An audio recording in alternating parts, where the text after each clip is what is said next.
The next three parts will concern the three methods of solving differential equations. The first will be direct integration, the second will be separation of variables, and we will conclude with partial fraction expansion. Later in this course we will find other ways, but those tailor more to linear differential equations specifically. Let's start with direct integration. Direct integration is applicable for differential equations of the form y prime is some form of function of x. So here we have a first order differential equation, or the second order differential equation, second order derivative is equal to some other function, or some kind of nth order derivative is equal to a function of x. So we only have a single instance of our dependent variable, and it is the first order, second or nth derivative, and is equal to some function f of x. For example, y prime x is equal to 5 of x. And why is this called direct integration? Because if we integrate the left side and integrate the right side, we will end up with a solution. Because we know that y of x is equal to the primitive function of y prime of x dx, which is equal to the primitive function of 5x dx. Now, this is what we're after, and this is what we need to integrate further, and that is equal to 5 over 2x squared plus the integration constant. And that integration constant here is very important, because in the previous part we saw that the solution to a differential equation, well, the general solution, yields a whole family of solutions, and this is where we find the possibilities for all those solutions. So this would be the general solution.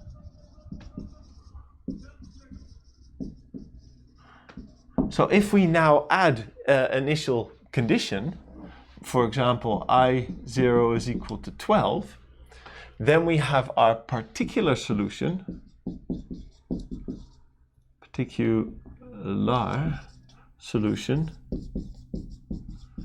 which is, well, if x is equal to 0, we only get c, and c is then equal to 12. Y of x is equal to 5 over 2 x squared plus 12, and this would be the particular solution for this particular initial condition. And this would be the general solution of this differential equation. So direct integration allows us to just simply integrate left and right without any other complicated methods. So let's have a look at y double prime of x is equal to 6x. Sometimes I will write the independent variable between parentheses like this, and sometimes if I'm a bit lazy I will leave them out, but it's the same thing. Alright, so we know that the first derivative y of x is equal to the primitive function of y double prime of x dx, which is equal to the primitive function of 6x dx. Now it's clear that I'll have to integrate again, so when I solve this, I will write this as 3x squared plus c1, which is the first integration constant. So this is the first step. We know that y of x is equal to the primitive function of y prime of x dx, which is the primitive function of 3x squared plus c1 dx. This is something we can calculate, is equal to x to the power of 3 plus c1 times x plus c2, and this is the general solution to our differential equation. Now, what happens if we want a particular solution? Well, we can see that we have two integration coefficients. So we have two coefficients here for which we will have to find a value. And typically, if we have a second order differential equation, we will need two initial conditions. Here we had a first order differential equation and we had one initial condition. And these initial conditions could look like, well, here in my example, I have y at point 0 is equal to 1 and the y prime at 0 is equal to 2. Now, how do we find these solutions? Hang on, did I do this correctly? Oh yeah, we can do this here. If we look at y0, this is y of x. So y0 is equal to 0 to the power of 3 plus c1 times 0 plus c2. And this should be equal to 1. That means 0 plus c2 is equal to c1, which yields c2 is equal to 1. Now we have the second condition, y prime at 0. Well, we know what y prime is because we calculated along the way, which is equal to 3x squared plus c1 is 3 times 0 squared plus c1, and that should be equal to 2, which means that c1 is equal to 2. This gives our particular solution to this problem here.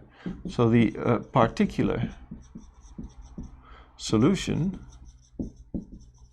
y of x, and sometimes people add a p here and a g there to indicate it's a general particular solution. But anyway, our particular solution, y of x, is equal to x to the power of 3 plus c1, which was equal to 2x plus c2, which is equal to 1. So we have our differential equation.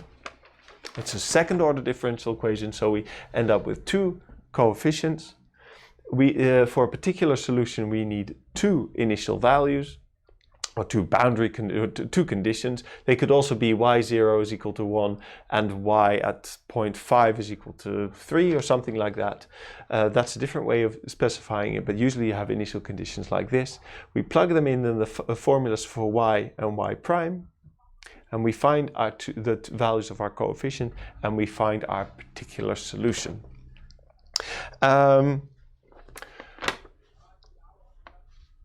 Sometimes, well, so this is the way we solve using direct integration. Let's have a quick look to see if this is indeed a solution to our differential equation. Well, we already know that the, well, let's see, does it solve our differential equation?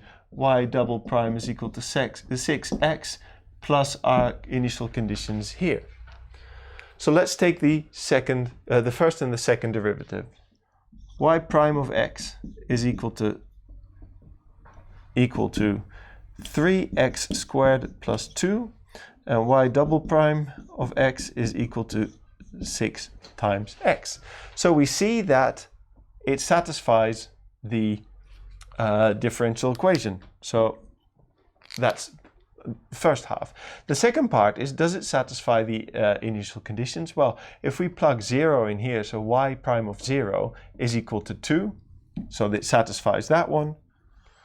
And if we look at y of 0, we get 0 to the power of 3 plus 2 times 0 plus 1 equals 1. So we have that our solution satisfies the differential equation and our two initial conditions. So this wraps up solving differential equations by direct integrations, which applies to differential equations of this form.